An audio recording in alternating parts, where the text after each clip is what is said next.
Bonjour Benjamin, Ça va, Alexandre? tu m'entends? Ouais. Tu Bon, m'entends bien? très bien. Alors, on a deux petites minutes. Ouais, je suis un peu en avance. Bon. Oui, moi aussi. Moi aussi. Bon, tout va bien? Ouais, ça va bien. Ouais. Je suis à Marseille. Il fait froid là. Ouais, il fait froid. Moi, je suis à Montpellier, il fait froid aussi. Merci en tout cas d'avoir participé, d'avoir accepté de participer à nos tables rondes des initiatives vertes demain et après-demain. Ça va être, euh, Ça va être intéressant. Notamment, tu vas pouvoir nous parler longuement de ton initiative. Et je voulais qu'on revienne un peu dessus ce soir. Donc là, je vois que les gens sont en train de se connecter. Voilà, dans quelques minutes, dans quelques secondes, on va démarrer. Ça marche. Euh, je commencerai. Je t'ai envoyé un peu le déroulé. Je présenterai en 2 minutes le Mont Nouveau, l'initiative, et puis ensuite, on parlera surtout de toi. C'est ça qui est toi et de ton projet, c'est ça qui est le plus important. Allez, il est 18 heures, on démarre. Bonjour à tous. Merci de nous avoir rejoints sur cet Insta Live et merci à Benjamin de jouer le jeu. On va parler de déchets. Malheureusement, je crois qu'on n'a pas fini d'en parler, mais on va parler de déchets avec toi. On va parler de ton initiative Nettoie ton kilomètre et puis tout ce que tu fais d'autre. Voilà. Donc, là, d'un mot, Le Monde Nouveau, c'est une initiative du groupe Dépêche, qui est un groupe de presse régional, qui a pour but de mettre en valeur toutes les initiatives en matière de transition environnementale et transition sociétale. Euh, donc, on fait des événements, on s'appuie sur nos médias. Donc, demain, on a un live. On aurait aimé faire un événement physique, mais on a un live d'un jour et demi sur des tables rondes qu'on peut retrouver là pour le coup, sur la page Facebook Le Monde Nouveau, également sur la page Facebook du Midi Libre et sur le midilibre.fr. Voilà.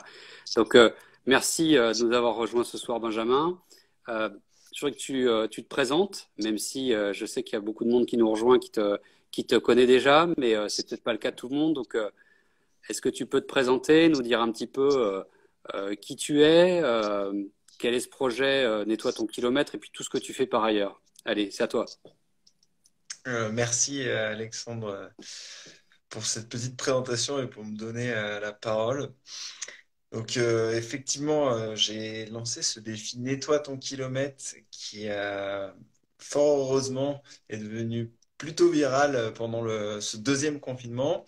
Donc, Nettoie ton kilomètre, c'est quoi? C'est tout simple, c'est un défi citoyen qui consistait, et qui consiste toujours d'ailleurs, à profiter de sa sortie journalière dans le rayon autorisé. Donc, du fin octobre à fin novembre, c'était 1 km, un rayon d'1 km, 1 heure par jour. Maintenant, c'est 3 heures par jour et 20 km.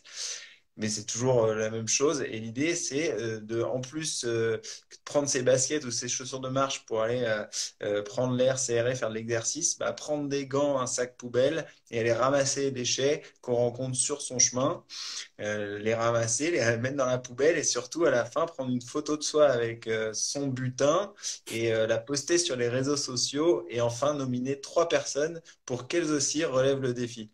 Voilà, donc ça c'est une idée qui m'est venue au moment du confinement parce que en fait moi je fais de l'éco-aventure depuis fin mai avec un projet qui s'appelle Expédition Zéro que j'ai lancé du coup à la fin du premier confinement. Et c'est des défis sportifs itinérants pour lesquels j'essaye de respecter autant que possible 3 règles, donc zéro émission carbone, zéro déchet et zéro matériel neuf. Donc j'en ai réalisé 3 depuis fin mai, un en vélo entre Bretagne et Normandie, un à pied à travers les Alpes françaises, un en stand-up paddle le long du canal du Midi. Je m'apprêtais à en faire un quatrième en courant, en ramassant les déchets dans les Bouches-du-Rhône, mais je me suis retrouvé confiné. Donc j'ai juste décidé de changer d'échelle en profitant au mieux et en liant l'utile à l'agréable dans mon rayon d'1 km, 1 heure par jour.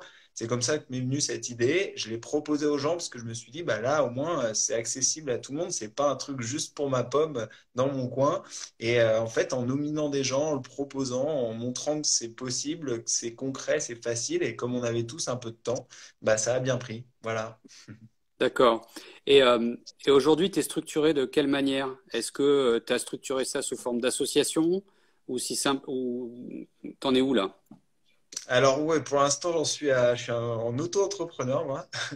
En fait, avant ça, de début 2017 à fin 2019, j'étais cofondateur de Plastic Odyssée, qui est une expédition autour du monde sur un navire qui lutte contre la pollution plastique le long des côtes des pays émergents. Et donc ça, j'étais voilà, entrepreneur, dirigeant de cette entreprise. Et j'ai quitté l'aventure en fin 2019, enfin, en septembre. Après, j'ai fait un peu de conseil voilà, en développement commercial et aussi en développement durable pour des startups. Et fin mai, je me suis retrouvé un peu covidé dans mon travail avec moins de boulot. Donc, bah, je me suis dit, OK, j'ai un peu de temps, un petit peu d'argent de côté, bon, pas non plus grand-chose. Je vais lancer ce projet, mais je l'ai vraiment lancé à une échelle personnelle. Pour l'instant, c'est pas une asso ou quoi que ce soit. Je réfléchis à ce que ça va devenir. L'idée là, dans les prochains mois, et je commence à le faire depuis 2 semaines, c'est de tirer un peu de revenus de conférences que je propose aux entreprises pour raconter ce parcours, ce que c'est que l'éco-aventure, ce que c'est que l'intérêt, le pouvoir de la communication positive et de l'exemplarité, de commencer par soi en fait, plutôt que de pointer du doigt les autres. Donc voilà, je propose des thèmes comme ça de conférences aux entreprises et je propose aussi des ateliers sur l'état du climat, donc la fresque du climat, ça s'appelle, et un autre atelier bientôt, j'espère, auquel je me forme, s'appelle d'automne. Donc, c'est des ateliers d'intelligence collective pour comprendre les liens de cause à effet du dérèglement climatique actuel et comment aussi on peut agir à son échelle, à l'échelle de son entreprise et à l'échelle des collectivités pour réduire notre empreinte carbone. Donc voilà, moi je propose ces ateliers et ces conférences pour vivre et en parallèle, je vais faire mes aventures, mais tout ça pour l'instant sous un statut d'auto-entrepreneur. On verra après sous quelle forme je structure la chose. L'idée étant d'avoir un projet un peu plus pérenne et structuré, évidemment, dans les années qui viennent. D'accord. Et, euh, et le projet en lui-même, Nettoie ton kilomètre, aujourd'hui, il en est où? Il rencontre, je dirais, quelle population sur les réseaux sociaux? Est-ce qu'il y a une typologie? Ou vraiment c'est euh, toute catégorie socio-professionnelle, des jeunes, des moins jeunes? Est-ce que t'as un peu de visibilité par rapport à ça? Oui, oui, alors c'est assez large, mais bon, pour l'instant, je pense que j'ai quand même vu beaucoup à dire voilà, je sais pas, c'est des familles, des gens de mon âge. Il y a aussi, hein, j'ai eu un poste d'une super mamie, comme elle se décrivait, qui ramassait ses déchets. Bon, il y a un peu franchement, il y a un peu de tout, mais c'est vrai qu'il y a beaucoup de gens un peu de mon âge, de gens qui vont sur les réseaux sociaux, de mon âge ou de plus jeunes, qui ont relevé le défi. L'intérêt, c'est qu'il y a quand même pas mal de grands médias qui l'ont relayé, donc ça s'est un peu quitté juste la sphère de Instagram et Facebook. Ça, c'est chouette. Donc, c'est quand même assez vaste. Ça a touché énormément de coins de la France, parce qu'il y a beaucoup de communes qui l'ont repris pour le proposer à leurs habitants. Voilà, il y a vraiment des retours des médias aussi de partout. Ça a aussi touché pas mal de pays étrangers. Là, en Allemagne, ça marche plutôt bien, j'ai l'impression. Là, il y a une douzaine de médias régionaux qui vont faire un article dessus. Il y avait aussi Deutsche Welle qui en a pas mal parlé. Donc, et il y a eu pas mal de presse dans plein d'autres pays en fait. Donc ça c'est chouette. Voilà, mais c'est sûr que je sais pas si ça touche vraiment toutes les couches sociales. Peut-être peut-être que les plus défavorisés voilà, ont moins été touchés. Je sais pas trop, c'est dur à dire en fait. Mais bon, j'ai l'impression quand même que ça s'est assez bien démocratisé au-delà de petits mondes de la Instagramosphère, ou je sais pas comment on appelle ça. Voilà. Et j'espère que ça va continuer à se démocratiser. Alors l'idée, c'est forcément, ça a perdu un peu d'ampleur après la fin du kilomètre. Les gens sont tous à nouveau retournés à des activités un peu plus intensives, donc avec un peu moins de temps pour ça. Les médias sont un petit peu désintéressés, mais en fait, le défi il continue toujours dans le sens où bah, c'est pas parce qu'on est déconfiné que les déchets, eux, ils le sont aussi déconfinés. Noël, ça apporte énormément de déchets en plus. Donc là, ce qui est chouette, c'est que je vois qu'il y a pas mal d'entreprises, de gens qui continuent à le faire. Là, pas plus tard qu'avant-hier, il y a Laurie Tillman, l'ex-Miss France, qui a relevé le défi. Il y a pas mal de monde qui continue. Il y a les médias étrangers qui continuent parce qu'en fait, à l'étranger, ça a marché alors qu'il n'y a pas cette histoire de kilomètres. C'est juste cette logique d'aller nettoyer son quartier quand on va faire ses courses, se balader ou courir. Et à terme, l'idée, c'est d'en faire un mouvement un peu plus citoyen en interpellant les collectivités, en faisant un rendez-vous hebdomadaire, une fois par semaine, 1 heure, un sac, 1 kilomètre.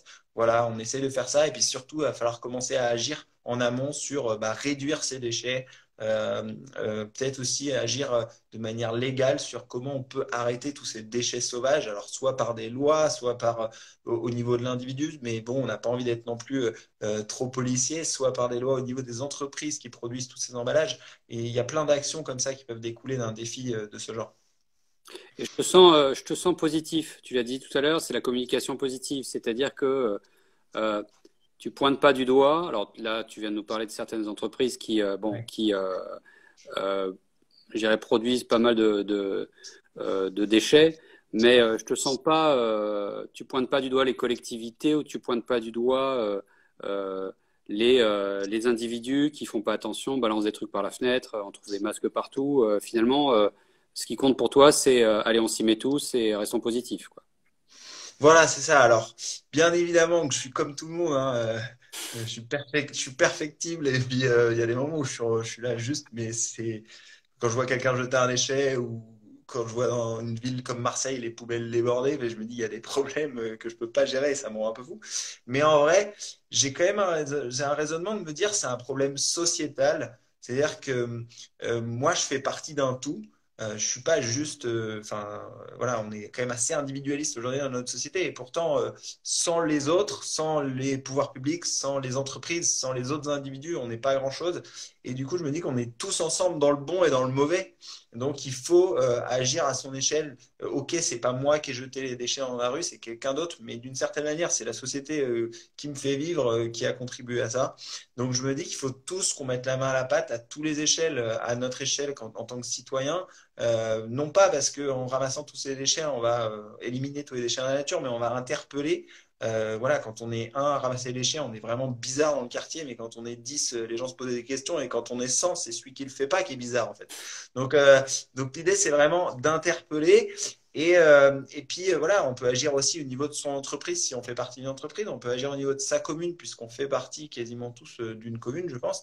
Donc pour moi, c'est un problème sociétal, il faut qu'on le fasse tous. Et si on passe son temps à se plaindre et à mettre la faute sur les autres, bah en fait, il n'y a pas grand-chose qui va changer, quoi. Alors que si on agit en plus avec le sourire et de manière motivante, bah, franchement, ça donne plus envie, je pense. Enfin, franchement, moi, j'ai essayé avec ma famille la communication négative et culpabilisante en partageant des articles dans le groupe WhatsApp. Bah, je me suis fait virer de mon groupe WhatsApp, quoi.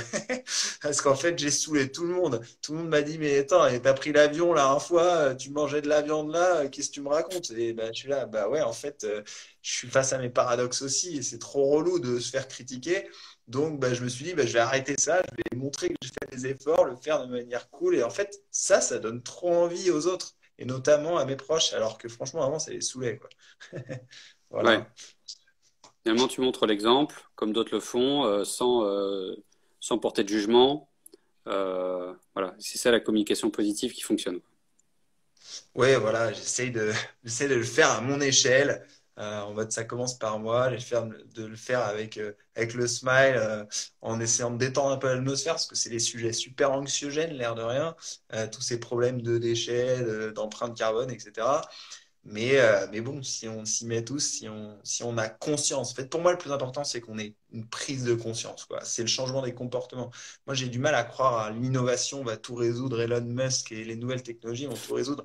Ça, j'ai compris que c'était complètement bullshit. En fait, il y a un moment, il y a un effet rebond avec toutes ces technologies. Et ça créera toujours des nouveaux problèmes. C'est vraiment une histoire de prise de conscience et de changement des comportements. Et je pense que aujourd'hui, on a tous un peu les clés. Maintenant, il est grand temps de rendre l'écologie beaucoup plus cool que le foot, beaucoup plus populaire que les Kardashians, beaucoup plus important que la réussite économique. C'est tout, quoi. Voilà, voilà mon axe, ma motivation, quoi. Être le changement qu'on veut voir dans le monde. Voilà, exactement. Ça peut Ok, se dire comme ça aussi, ouais. très bien. Voilà. Alors, on a une petite tradition, on a quelques questions qu'on a écrites, les questions Le Monde Nouveau. La première, ce serait quoi ton monde nouveau? Bah voilà, pour moi, c'est un monde où les gens ont conscience, en fait. Je pense que le gros problème aujourd'hui, et j'entendais, je sais plus qui disait ça il y a pas longtemps, mais il disait si au moins les gens avaient conscience des problèmes, mais en fait, les gens sont même pas éduqués ce que c'est que le dérèglement climatique et en quoi l'homme a un impact là-dessus, quel est le parcours d'un déchet dans la nature et comment il impacte la biodiversité. Quand je mange un bout de viande, et moi je suis pas totalement extrémiste, hein, je veux pousser personne à l'extrême en fait, parce que je pense que c'est pas par les extrêmes qu'on passe, c'est par la modération qu'on y arrivera, sinon c'est trop lourd. Mais au moins que les gens aient conscience de tous ces problèmes. Donc pour moi, le monde nouveau, c'est un monde où les gens sont éveillés en fait, ils ont conscience de leur impact écologique. Après, ils peuvent décider de rien changer parce que ça les saoule. Ça, c'est OK. Enfin, c'est pas forcément OK, mais au moins, ils en ont conscience, quoi. Là, j'ai l'impression qu'il y a des gens qui sont tellement pas au courant. Et moi-même, il y a encore peu de temps, sur plein de sujets, je pense qu'il y a quelques années, je jetais un mégot par terre. J'avais même pas conscience. Enfin, j'ai jamais vraiment été un grand fumeur, mais ça m'est déjà arrivé de faire ça en soirée. J'avais pas conscience de l'impact d'un mégot, que ça polluait 500 litres d'eau, qu'il y a 4000 substances chimiques, que ça met 12 ans à se dégrader dans la nature. J'avais pas conscience. Donc je pense que mon monde nouveau, c'est un monde de conscience, quoi. D'accord, d'accord. Je n'ai pas précisé, je vois qu'il y a plein de gens qui se connectent et qui font coucou. On peut aussi prendre des questions au fur et à mesure, hein, avec grand plaisir, hein. C'est libre, hein. Alors, c'est quoi le geste pas du tout écolo dont tu n'arrives pas à te défaire? Eh Les ben, dimanches soirs, c'est quoi? bah, une des choses les moins écolo que je fais énormément tous les jours, c'est ce que je suis en train de faire là, à savoir du numérique, quoi. Je passe beaucoup de temps euh, du fait de mon projet derrière mon téléphone à faire des réseaux sociaux, derrière mon ordinateur à envoyer des emails. Ça, je le fais beaucoup, beaucoup, beaucoup. Au-delà de l'écologie, c'est pas non plus toujours très sain hein, pour, je pense, la santé mentale. Mais, euh, mais en soi, c'est un paradoxe que j'accepte parce que moi, mon levier d'action, c'est la communication, très clairement. Et aujourd'hui, la communication, le terrain de communication le plus fort, c'est les réseaux sociaux, hein. Il y a pas à débattre.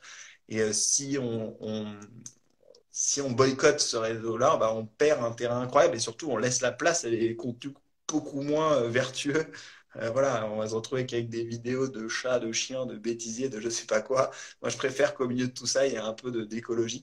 Donc ouais, moi, mon geste écolo que je fais pas du tout, c'est être un peu sobre dans mon usage du numérique, quoi. Ouais, ouais, ouais. Là, j'ai une réaction là, mais qu'on connaît tous, mais qu'il faut qu'on se l'applique. C'est-à-dire, il faut supprimer nos boîtes mail. Pardon, pas supprimer nos boîtes mail, mais il faut en permanence regarder dans ses boîtes mail, supprimer les trucs dont on est simplement destinataire. Faut vider ses éléments envoyés, faut vider ses corbeilles. Enfin, il faut. Finalement, Mhm. c'est un peu comme ces placards. C'est un peu. Il faut aussi faire du zéro déchet numérique, quoi.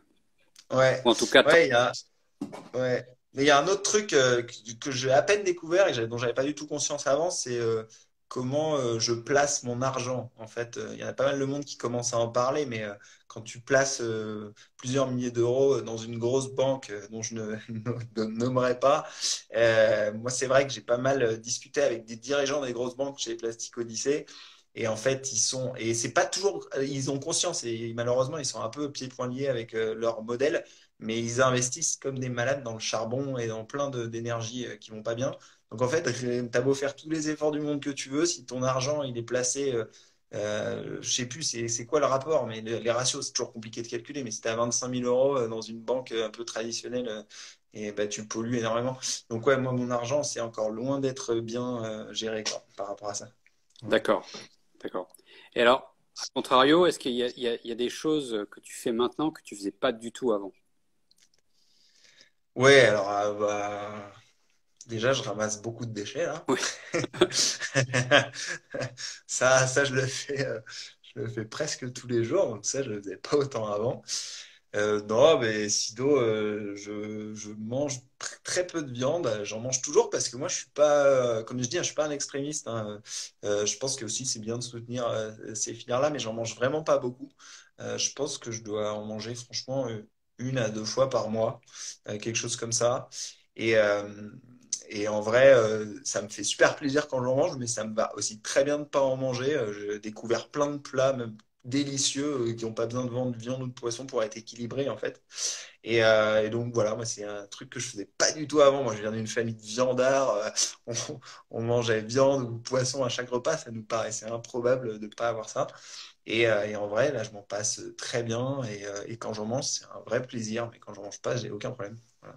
Comme beaucoup de choses, c'est l'origine, c'est la qualité, la manière dont elle a été produite, il faut que ce soit local, enfin bio ou en tout cas euh, produit de manière responsable. Et là, on peut se faire effectivement plaisir sans aller jusqu'au fait de le supprimer totalement. Je suis d'accord avec toi. Ouais. D'accord. Ouais. Qu'est-ce qu'on peut faire, nous, à notre niveau, alors pour te soutenir, t'es pas encore dans un schéma où tu as créé une association, il y a un mouvement qui prend de l'ampleur, mais qui n'est pas encore complètement, d'après ce que je comprends, qui n'est pas complètement structuré sous forme d'association et de rendez-vous très réguliers. Mais à l'échelle, à tous les gens qui nous regardent et puis les autres, qu'est-ce qu'on peut faire pour te soutenir ou pour soutenir ton action? Une paire de gants, un sac. Ouais, c'est ça. Non, j'allais dire, la meilleure chose que vous pouvez tous faire, c'est d'aller nettoyer votre kilomètre ou vos kilomètres. Bref, de prendre ce petit réflexe de ramasser des déchets quand vous sortez promener votre animal de compagnie, si vous en avez un, aller faire vos courses ou courir. Pas besoin de ramasser un sac poubelle entier à chaque fois, mais rien que comme l'association Un déchet par jour le dit, bah, un petit déchet de temps en temps. Surtout, faites-le bien devant les gens, avec le sourire, pour, pour que ça les interpelle. Et donc voilà, d'aller ramasser les déchets, de relever ce défi, de mettre le hashtag, de partager, ça me fait super plaisir. Et puis de suivre mes aventures aussi, parce que je vais essayer d'embarquer plein de gens là-dedans et demander aux gens d'embarquer avec eux plein de gens aussi. Donc voilà, et après, effectivement, peut-être qu'un jour, j'aurai une asso et là, je vous demanderai des dons ou je sais pas quoi. Mais non, pour l'instant, déjà, si vous ramassez des déchets, c'est au top, quoi. Finalement, c'est ce qu'il y a de plus accessible. C'est ce Bah qu'il y a voilà, c'est ça. de plus accessible à chacun. Ouais, je considère un peu que c'est le niveau 0 ou 1, parce que 0, ça peut être un peu péjoratif, mais niveau 1 de l'acte éco-citoyen, de ramasser les déchets. J'ai bien conscience que c'est pas tout, c'est pas nos déchets souvent, c'est un peu dégradant d'une certaine manière, mais en vrai, c'est facile, ça rend assez fier de faire ça, ça interpelle, ça a un vrai impact. Et moi, je le fais en courant et en fait, ça me fait faire plein de nouveaux mouvements. Je me baisse, je fais des squats, bref, en gros, c'est presque ludique. Donc voilà, c'est accessible à aller ramasser un peu de déchets. Peut-être aussi même, là, on discute avec des gens qui sont super motivés par le Nettoie ton kilomètre. On est en train d'essayer de créer un document. Enfin, on n'a pas vraiment commencé, mais on en discute. Un peu pour une sorte de template, quoi, un brouillon qu'on pourra diffuser pour aller proposer ça à sa mairie. Les gens l'utiliseront pour aller voir leur mairie et leur demander de l'équipement, donc pinces, gants, des choses comme ça, parce qu'en fait, ça se fait, les mairies, elles peuvent fournir. Et surtout, pour mettre en place un programme au niveau des déchets, donc collecte avec la mairie, mais aussi de réfléchir à bah, comment limiter ces déchets sauvages tous ensemble, qu'est-ce qu'on peut mettre en place à l'échelle de notre ville, à l'échelle de plus large, bah, pour qu'on ne retrouve plus autant de déchets dans la nature, quoi. Parce que là, c'est juste, notamment à Marseille, c'est hallucinant, quoi. J'ai l'impression, moi, que enfin, moi, c'est mon ressenti, que ça s'est vraiment accéléré ces dernières années. Les déchets? Ou alors chacun prend à sa prise de conscience à un moment donné, peut-être qu'on ne veut pas les voir. Mais moi, je trouve qu'aujourd'hui, on a atteint un paroxysme qui est juste incroyable. Ouais. Bah ouais, ouais, là, enfin, moi, j'y prêtais peut-être pas assez attention avant, mais là, c'est hallucinant, en fait. Hmm. Et je m'aperçois que en collectant les déchets, il faut agir vite. C'est-à-dire que quand on se baisse, quand on se met à ramasser, on s'aperçoit que dans les fossés, très rapidement, le plastique se dégrade. On ne peut plus le ramasser au bout d'un moment. Hmm. C'est-à-dire que les petits gobelets, les petits plastiques comme ça, quand ils commencent à se dégrader, dès qu'on essaie de le ramasser, ça s'émiette et en fait, c'est trop tard. On ne peut plus le ramasser, quoi. Donc il y a une vraie, notamment avec le plastique, il y a une vraie course contre la montre, quoi. Bah ouais, ouais, très clairement. Nous, on était pas mal à fond sur ce sujet avec Plastic Odyssey. Et en gros, aujourd'hui, les scientifiques, voilà, depuis quelques années, ils affinent pas mal leurs connaissances sur la dégradation des plastiques dans la nature. et on estime à même pas 1%, c'est même moins que ça, du plastique dans l'océan qui est en fait en macro-particules qui flottent. Tout le reste, il coule et il est surtout très rapidement dégradé, cassé. Alors, il disparaît pas, hein, il disparaît pas plus que la Terre, il est juste fragmenté en fait sous l'effet combiné des vagues, du vent, du soleil, du sel. Le plastique se fragmente en micro puis en nanoparticules.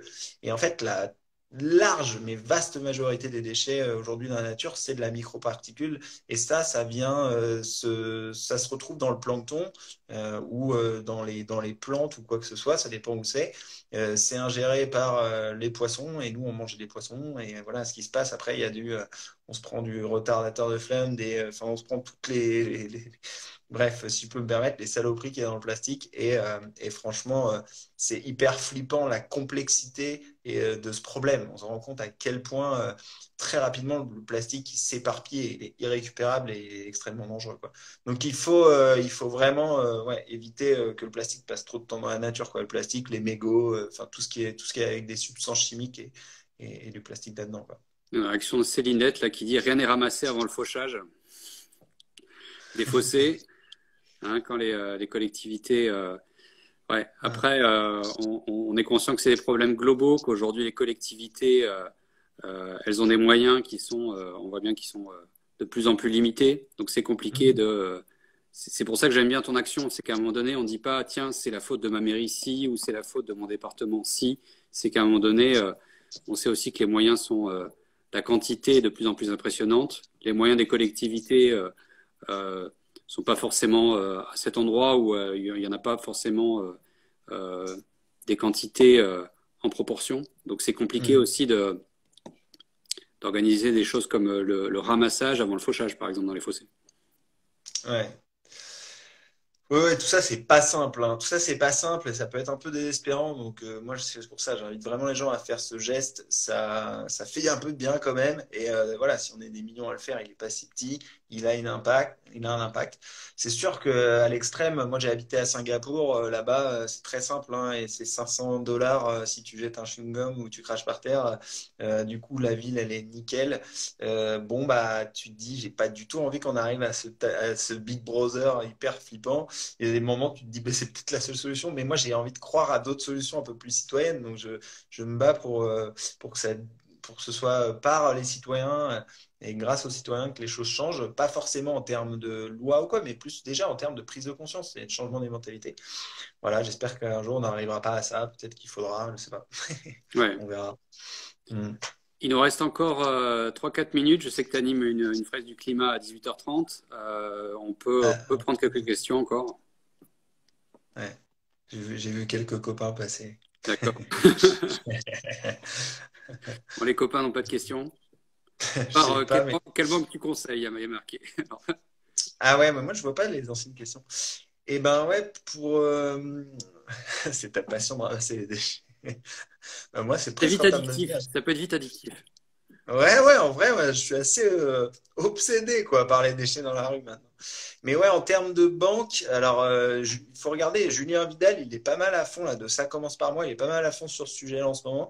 Euh, moi, j'ai entendu, il y a la Nef, non, c'est ça? La Nef ou le groupe Nef, je sais plus. Et je crois qu'il y a deux petites banques là qui sont en train de se lancer. Il y en a une qui s'appelle Helios et l'autre s'appelle Gringot, qui sont des banques avec des super projets là qui vont sortir en 2021. Et alors, elles, effectivement, elles vont être ultra transparentes sur où est-ce qu'elles vont placer leur argent. Ça va être que sur des trucs durables, engagés. Donc voilà, Gringot, Helios, je crois, c'est ça les noms des banques. Et après, bah, il y a le crédit coopératif hein, qui est pas si mal. Bon, je crois que ça appartient à un plus grand. Mais voilà, crédit coopératif, c'est vraiment pas trop mal, je crois. Et l'autre, c'est la Nef, non? Bah, ouais, je crois un truc comme ça. Bref. Je connais pas. D'accord. Très bien. Voilà. Ouais. Alors, est-ce qu'il y a d'autres questions? Ouais. Je vois, Bon, il y a ouais, quelques adjectifs qui passent, mais je vois un peu d'anglais là.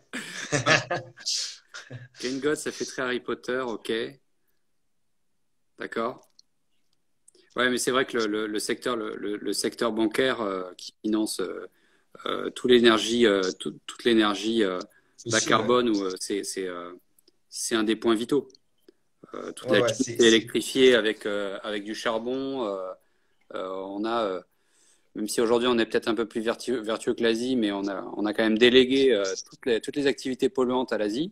Donc on a un bon rôle de dire que nous, on est on a une énergie qui est moins carbonée que la Chine, par exemple. Mais bon, en leur déléguant tout ce qui était polluant à fabriquer, c'est sûr que on peut avoir un bilan intéressant. Oui, bah c'est clair qu'en fait, là, dans la fresque du climat et tout, ces ateliers, on regarde un peu ça à la fin des ateliers sur le réel impact, enfin, le réel bilan carbone de l'Europe. Il va beaucoup plus loin que nos frontières. C'est-à-dire on a tellement d'activités là-bas, notamment en Asie, en fait, qui sont pour nous, quoi. Donc, toute la production là-bas, on peut pas la mettre dans le bilan carbone de la Chine sans le mettre dans le nôtre, en fait, hein, parce que ça nous sert directement. Donc c'est beaucoup plus complexe et maillé que ce qu'on pense, enfin, ou qu'on voudrait que ce soit. Et clairement, c'est un problème, c'est un énorme Mikado, là. Il va falloir on travaille tous ensemble pour démêler ça. Ça va être un sacré bazar, hein. Mais Ouais, bon, avec des actions citoyennes, je sais pas si on va le faire, mais franchement, moi, je préfère vivre en essayant que déprimer. Donc voilà. très bien. Écoute, je sais que tu as un rendez-vous fresque du climat à 18h30. En tout cas, merci beaucoup, Benjamin. Et puis, on te revoit demain matin à partir de 10h30.